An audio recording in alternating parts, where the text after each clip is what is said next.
Hey, hey, hey. Salut, j'espère que vous allez bien et qu'ici aussi on va bien. Ah, ça va. Ça va. Oui, ça va. Très bien. Donc aujourd'hui, on est avec de nouveaux invités pour un nouveau talk show et je vais vous laisser vous présenter. Moi, je m'appelle Lundila. Moi, c'est Jonas. Moi, c'est Ephraim. Et moi, c'est Caroline. Qui dit fin d'année, dit résolution, dit fête, dit cadeau, Dis manger. dit manger. Ouais, manger, Très important. très important. Bah, d'ailleurs, c'est quoi votre plat que vous mangez souvent à la fin d'année, vous? Le riz, pois d'Angole avec du cochon et du boudin blanc. C'est la base. Et toi, Jonas? Alors moi, c'est classique, hein, c'est huîtres, foie gras et puis un homard. Mmh. Et moi, vu que je suis congolais, c'est plutôt riz saka avec du poulet. Et moi, c'est gratin de banane jaune. Ah là là. Aïe, aïe, aïe, aïe. Chacun a son plat, quoi. Ouais, voilà. N'hésitez pas à nous dire en commentaire aussi le plat que vous mangez souvent en fin d'année. Et sinon, l'année dernière, vous vous êtes posé des résolutions que vous avez pu tenir ou pas? Honneur aux femmes, non? Oui, tout à fait. Oh, la galanterie. Hein. Donc oui, quand tu dis résolution, moi j'aime beaucoup parler d'objectifs en fait. D'accord. Moi je me fixe des objectifs. Et pour revenir sur le contexte, en fait, en fin d'année 2017, pour l'année 2018, je me suis fixé des objectifs sur tout le long de l'année. Et j'ai voulu innover en fait cette année-ci. Et donc à la fin de l'année 2018, je me suis donné des objectifs, mais par mois. Donc chaque mois, j'avais des objectifs à faire. Et donc j'ai mon petit cahier bleu où je note en fait tous mes objectifs et j'en avais 31 en fait pour cette année-ci. Sur les 31, j'en ai réalisé 23. Bien. Waouh. C'est très bien, moi. non, C'est c'est plus bien. de 50% hein, quand même. Ouais. Hein. Voilà. Et je trouve que c'est bien parce qu'à la fin de l'année, on est est fiers. satisfait, On est ouais. satisfait, voilà, de soi. Voilà, donc c'est ça. Et toi, Ephraim? Moi, je m'étais fixé un objectif. C'était de reprendre les études en alternance parce que j'avais fait un an sans faire de cours. J'avais fait une année blanche. Et par la grâce de Dieu, j'ai été pris en alternance à l'AFTEC. Ah, ben, gloire à Dieu. Donc voilà. Et toi, Jonas? Ben, moi, j'ai pas eu de résolution pour l'année 2019 du coup, parce que j'estime que je dois pas attendre la fin d'année pour me fixer un objectif pour l'année suivante. Enfin, à chaque fois, dès que j'ai un truc en tête, eh ben, je me dis voilà, il faut que tu arrives à faire ce truc-là avant telle date, par exemple. Et l'objectif, en fait, les résolutions, ça devient limite quotidien et pas forcément qu'en période de fin d'année, quoi. D'accord. Ah, ok.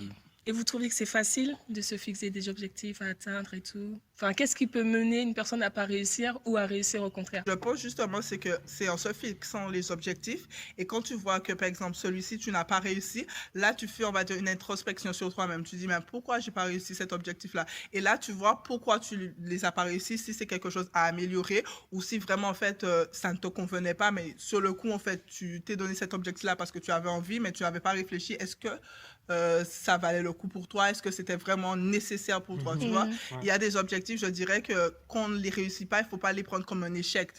Tu vois, c'est toujours en fait quelque chose qui te permet de t'améliorer, de te dire, bon, j'ai pas réussi, pourquoi?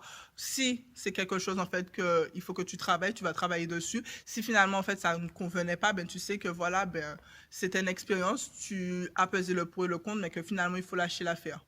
Moi, j'irais même plus loin en disant que ça dépend de ce que Dieu veut pour toi. Dieu sait ce dont j'ai besoin. Voilà. Donc du coup, ben, je vais peut-être mettre tout en œuvre pour réaliser ce que j'ai envie, mais peut-être qu'au dernier moment, bah, ça va planter, bah, parce que Dieu sait que c'est pas ce dont j'ai besoin. Et donc du coup, comme tu dis, il faut pas le prendre comme un échec, mais comme dire, bah voilà, ça c'est pas pour moi. Enfin, Dieu ne veut pas ça pour moi, il veut autre chose. Et généralement, c'est beaucoup mieux que ce qu'on avait espéré au départ.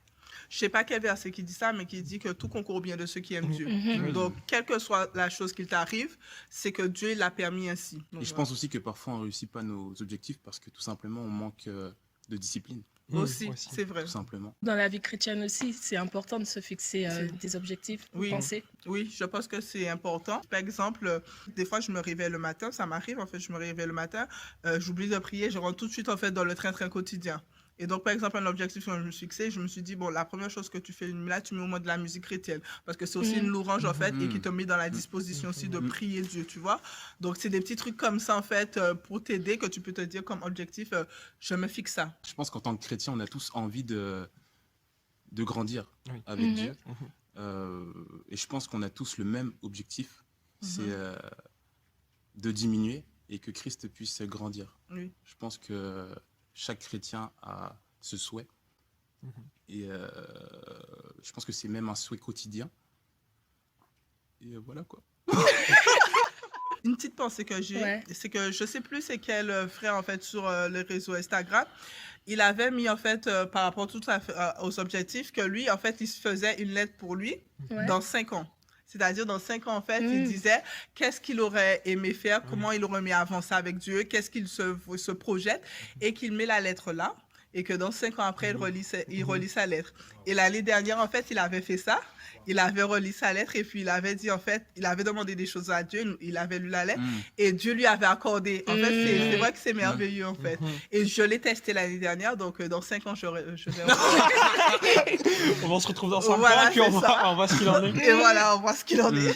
C'est bien ça. hein. Non, en Oui, vrai, c'est une voilà. bonne idée. Ouais. C'est une bonne idée. Bah, moi, pas de, comment dire, de résolution d'objectifs particuliers.